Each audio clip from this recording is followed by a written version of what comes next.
Kerala foodies ക്ലബിൻ്റെ മറ്റൊരു cooking വീഡിയോയിലേക്ക് എല്ലാവർക്കും സ്വാഗതം.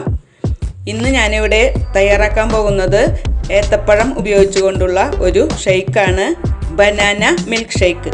അപ്പോൾ ഏത്തപ്പഴമൊക്കെ നമുക്കിപ്പോൾ വളരെ വില കുറവിൽ കിട്ടുന്ന സമയമാണ്. അപ്പോൾ നമുക്ക് എളുപ്പത്തിൽ ഉണ്ടാക്കാൻ പറ്റുന്ന ഒരു ടേസ്റ്റ് ആയിട്ടുള്ള ഒരു ഷെയ്ക്ക്. അതുകൊണ്ട് നമുക്ക് വേഗം ഇനി വീഡിയോയിലേക്ക് കിടക്കാം.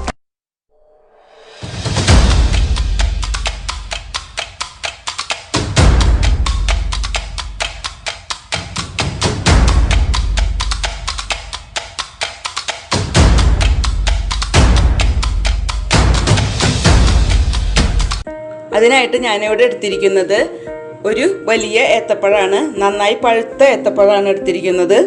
ഇത്രയും നന്നായി പഴുത്ത് വന്നാൽ അതിൻ്റെ ഷെയ്ക്കിനൊരു നല്ല ടേസ്റ്റ് കിട്ടുള്ളൂ. അപ്പോൾ അതുപോലെ പഴുത്ത പഴം എടുക്കണം അതിന്. ഇനി നമുക്കിതിലേക്ക് വേണ്ടത്, ഞാനിതിൽ ഒരു 1/2 ലിറ്റർ പാലെടുത്ത് കട്ടിയാക്കി എടുത്തിട്ടുണ്ട്. ഇത്രയും കട്ടിയായിട്ട് പാല് കിട്ടിയില്ലെങ്കിൽ നമ്മൾ തണുപ്പിച്ചെടുത്ത പാലായാലും മതി. പാല് നമുക്ക് കവറ് പൊട്ടിച്ച് ഒരു ടംബ്ലറിലേക്ക് മാറ്റാം. പാല് ഞാനിതുപോലെ പൊടിച്ചെടുത്തിട്ടുണ്ട്. ഇനി നമുക്ക് പഴം തൊണ്ട് കളഞ്ഞ് പീസുകളാക്കി എടുക്കാം. പഴം ഇപ്പം ഇതുപോലെ കട്ട് ചെയ്തെടുത്തിട്ടുണ്ട്. നമുക്കിനി ഇത് എല്ലാം കൂടി മിക്സിയിലിട്ടൊന്ന് അടിച്ചെടുക്കാം. ഇനി നമുക്ക് മിക്സിയുടെ ജാറിലേക്ക് ഈ പാല് ചേർത്ത് ഇട്ട് കൊടുക്കാം. അതിന് ശേഷം നമുക്ക് പഴവും ഇട്ട് കൊടുക്കാം. ഇനി ഇതിലേക്ക് ഞാൻ ചേർക്കുന്നത് 3 ടേബിൾ സ്പൂൺ ബൂസ്റ്റാണ്. നമ്മൾ ഷാർജ ഷേക്ക് ഉണ്ടാക്കുന്നത് പോലെ തന്നെ ബൂസ്റ്റും നമുക്ക് ഇതിലേക്ക് ചേർത്ത് കൊടുക്കാം. ഇനി നമുക്ക് ആവശ്യത്തിനുള്ള പഞ്ചസാര ചേർത്ത് കൊടുക്കാം. മധുരം നമുക്ക് ഓരോരുത്തർക്കും ഇഷ്ടമുള്ളത്രയ്ക്ക് ചേർക്കണം. കൂടുതൽ വേണ്ടവർ കൂടുതൽ ചേർക്കാം. ഞാനിവിടെ ഒരു 5 ടീസ്പൂണോളം പഞ്ചസാര ഇട്ട് കൊടുത്തിട്ടുണ്ട്. നമുക്കിനി ഇത് എല്ലാം കൂടി ഒന്ന് നന്നായി അടിച്ചെടുക്കാം. ഞാനിപ്പോൾ പഴവും പാലും കൂടി ഇതുപോലെ നന്നായി അരച്ചെടുത്തിട്ടുണ്ട്. ഇനി നമുക്കിതിലേക്ക് വേണ്ടത് ഒരു 3/4 ടേബിൾ സ്പൂൺ കസ്കസാണ്. അത് 10-15 മിനിറ്റ് നേരം വെള്ളത്തിലിട്ട് കുതിർത്തെടുത്തതാണ്. ഇത് നമുക്ക് ഈ ഷെയ്ക്കിലേക്ക് ഇട്ട് കൊടുക്കാം. അതൊരു ഓപ്ഷനിലാണ്, വേണ്ടാത്തവർക്ക് അത് സ്കിപ്പ് ചെയ്യാവുന്നതാണ് കേട്ടോ. ഇനി ഇത് നന്നായി ഒന്ന് ഇളക്കാം. ഞാനിപ്പോൾ കസ്കസും കൂടി ഇതിനകത്ത് ചേർത്ത് നന്നായി മിക്സാക്കി എടുത്തിട്ടുണ്ട്.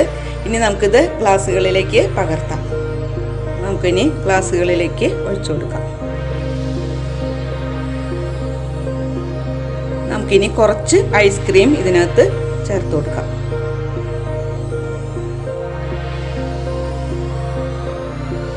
ഐസ്ക്രീമും ഓപ്ഷനിലാണ് കേട്ടോ. നമുക്ക് ചേർത്താൽ നല്ല ടേസ്റ്റ് ഉണ്ടാവും, അത്രയേ ഉള്ളൂ. നമുക്കത് ഐസ്ക്രീം ചേർത്തില്ലെങ്കിലും ഈ ഷേക്ക് ഇങ്ങനെ കഴിക്കാൻ നല്ല ടേസ്റ്റാണ്.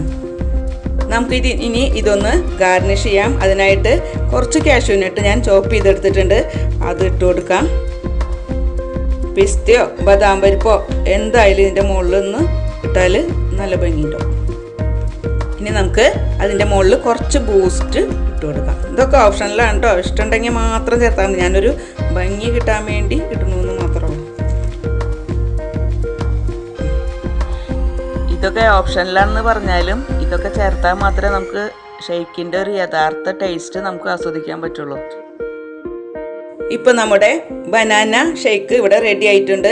വളരെ ഈസി ആയിട്ട് നമുക്ക് തയ്യാറാക്കാൻ പറ്റുന്ന ഒരു ഷെയ്ക്കാണ്. ബനാന ഉപയോഗിച്ച് നമ്മൾ പലഹാരങ്ങളൊക്കെ ഉണ്ടാക്കും. പക്ഷേ ഇങ്ങനെ ഒന്ന് ടേസ്റ്റ് ചെയ്ത് നോക്കി, നല്ല ടേസ്റ്റായിൽ നമുക്ക് ഷെയ്ക്ക് കഴിക്കാനായിട്ട് പറ്റും. കുട്ടികൾക്കൊക്കെ വളരെ ഇഷ്ടപ്പെടും. വീട്ടിലൊക്കെ പെട്ടെന്ന് ഒരു ഗസ്റ്റൊക്കെ വന്നാൽ നമുക്ക് പെട്ടെന്ന് ഇത് ഉണ്ടാക്കി കൊടുക്കാനായിട്ട് പറ്റും. വീഡിയോ നിങ്ങൾക്ക് ഇഷ്ടമായെന്ന് വിചാരിക്കുന്നു. വീഡിയോ നിങ്ങൾക്ക് ഇഷ്ടമായെങ്കിൽ ലൈക്ക് ചെയ്യുക, ഷെയർ ചെയ്യുക, സബ്സ്ക്രൈബ് ചെയ്യുക. മറ്റൊരു ദിവസം മറ്റൊരു കുക്കിംഗ് വീഡിയോ ആയിട്ട് കാണാം. അതുവരെ ഗുഡ് ബൈ.